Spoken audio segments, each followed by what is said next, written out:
Olá, agradecemos a sua visita. Estamos batalhando para chegar aos 2.000 inscritos. Por favor, nos ajude. Inscreva-se.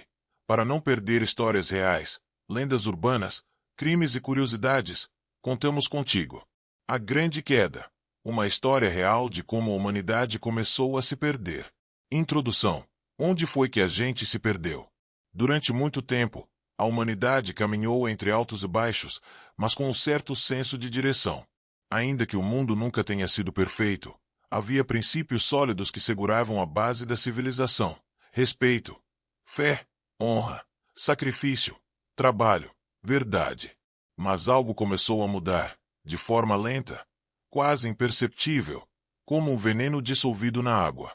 Desde os anos 90, a cultura global entrou num processo de degradação que parecia inofensivo no começo.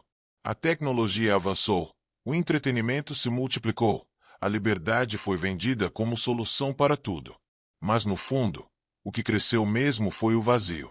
E com ele, uma geração inteira se perdeu, e ainda está se perdendo. Essa é uma história real. Um retrato da queda. Um espelho sujo daquilo que muita gente ainda insiste em não enxergar. Música e cultura pop. Quando a trilha sonora virou lamento. Nos anos 80 e 90, a música era resistência, mas também beleza. O rap denunciava, o rock provocava, o samba emocionava, o sertanejo contava histórias do povo. As letras tinham crítica, dor e verdade. Era possível dançar e pensar ao mesmo tempo. Mas veio o novo milênio, e o conteúdo desapareceu. A música virou batida vazia, letra vulgar, ritmo industrializado. O que antes era arte virou produto. O que era sentimento virou algoritmo. O funk carioca, por exemplo, nasceu como expressão legítima das comunidades. Mas hoje, boa parte dele se resume a letras que exaltam o tráfico, o sexo animalizado e o dinheiro ilícito. Sentando pro patrão, bota na cara da novinha, favela venceu com a Glock na mão. E isso vira hit. Viraliza. O trap e o rap entraram nessa também.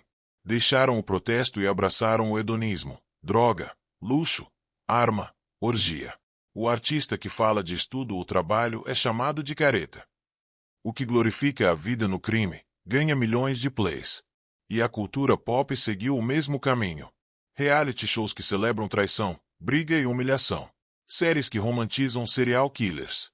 Influenciadores que ensinam como ganhar dinheiro sem trabalhar. O que antes era cultura agora é culto à decadência. A TV, os streamings, o TikTok, todos viraram vitrines do vazio.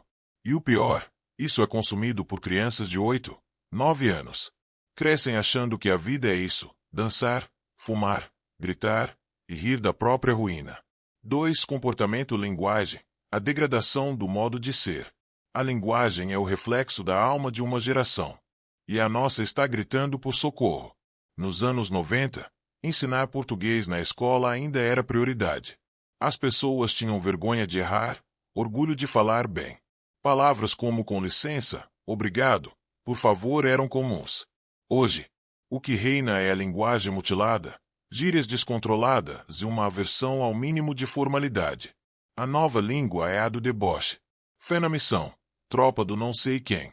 Meta é sentar e ser bancada, trampo é coisa de otário. Erros grotescos viraram norma. E tentar corrigir é linguagem opressora. E o comportamento acompanhou a ruína. Gentileza virou fraqueza. Respeito virou piada. Silêncio virou ofensa. A arrogância virou o estilo de vida. Os jovens não escutam mais os mais velhos, zombam. As crianças não são mais corrigidas, mandam nos pais. E o coletivo? Cada um por si.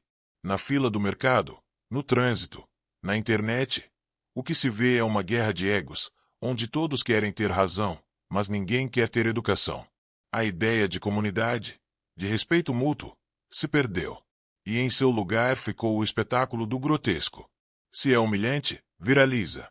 Se é pornográfico, bomba. Se é rude, é sinceridade.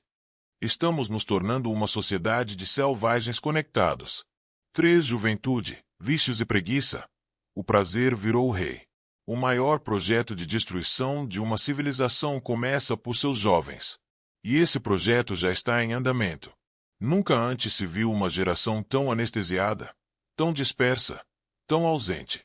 Milhões de jovens cresceram sem disciplina, sem limite, sem orientação. Foram criados por telas, nutridos por redes sociais e educados por influenciadores digitais. O resultado? Uma juventude que não lê, não quer trabalhar, não respeita a autoridade e acredita que a vida se resume a prazer e fama. O uso de drogas disparou. Em vez de ser visto como problema, virou identidade. Maconheiro raiz, usuário consciente, fuma para ficar em paz. E o álcool? É normalizado aos 13 anos. Lança perfume, bala, narguilé, pó, tudo tratado como rolê. E quando não estão se destruindo, estão fugindo de qualquer forma de esforço. Trabalhar virou sinônimo de fracasso. Muitos sonham em viver de apostas, golpes online ou viralizar por dancinhas. Em aplicativos como TikTok e Kai, a nova meta é ser influencer. Não importa o conteúdo. O importante é chamar atenção, nem que seja mostrando o corpo, se humilhando ou agredindo alguém. A juventude foi ensinada a evitar o tédio a todo custo. Mas no processo, perdeu o foco, o propósito e a alma. 4. Violência urbana e a idolatria dos criminosos. O bandido virou referência. Antes, o criminoso era temido e rechaçado. Hoje, ele é glamourizado. A TV, a música, os filmes e as redes sociais ajudaram a transformar o marginal em herói. Não um herói trágico. Um herói desejável. Em comunidades dominadas por facções, o traficante é tratado como celebridade.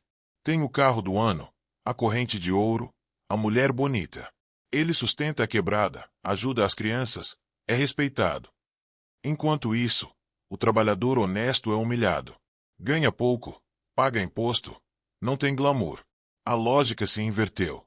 Séries como Sintonia, filmes como Cidade de Deus e Dom mostram bandidos complexos, carismáticos, vítimas do sistema. Mas ninguém mostra os corpos nas vielas. Ninguém mostra os pais que enterram filhos assassinados com 16 anos. Ninguém fala das mães chorando porque o filho sumiu num tribunal do tráfico. Essa romantização é um veneno cultural. Crianças crescem admirando o fuzil, sonhando em virar cria, acreditando que a única saída é vencer na pista. A idolatria ao crime destruiu o senso de justiça. Hoje, a polícia é odiada, os criminosos são protegidos, e a fronteira entre certo e errado virou borrão. 5. A transformação da sociedade e a perda de valores morais, o colapso final. No fim das contas, tudo isso não são fenômenos isolados. São sintomas de uma doença maior, a perda total dos valores morais. A fé foi trocada por coaching. A família, por relações líquidas. A honra, por curtidas. O sacrifício, pelo prazer imediato. A verdade, por narrativas convenientes. Os jovens não confiam mais nos pais. Os pais têm medo dos filhos. Professores são desacatados. Pastores são zombados. A autoridade foi pulverizada. Hoje, tudo é desconstruído. E quem ousa dizer que algo está errado, é chamado de ultrapassado, retrógrado ou opressor. Mas liberdade sem direção é queda. E a nossa queda está escancarada em cada esquina. Pessoas morando na rua, jovens perdidos, velhos abandonados, a vida humana banalizada. O que antes era exceção virou norma. E poucos têm coragem de dizer, basta. Mas ainda dá tempo. Ainda há quem enxerga. Ainda há quem resiste. A reconstrução começa no íntimo, com uma decisão simples, não se curvar à decadência. Porque se ninguém levantar, o abismo nos engole. E aí sim, será tarde demais.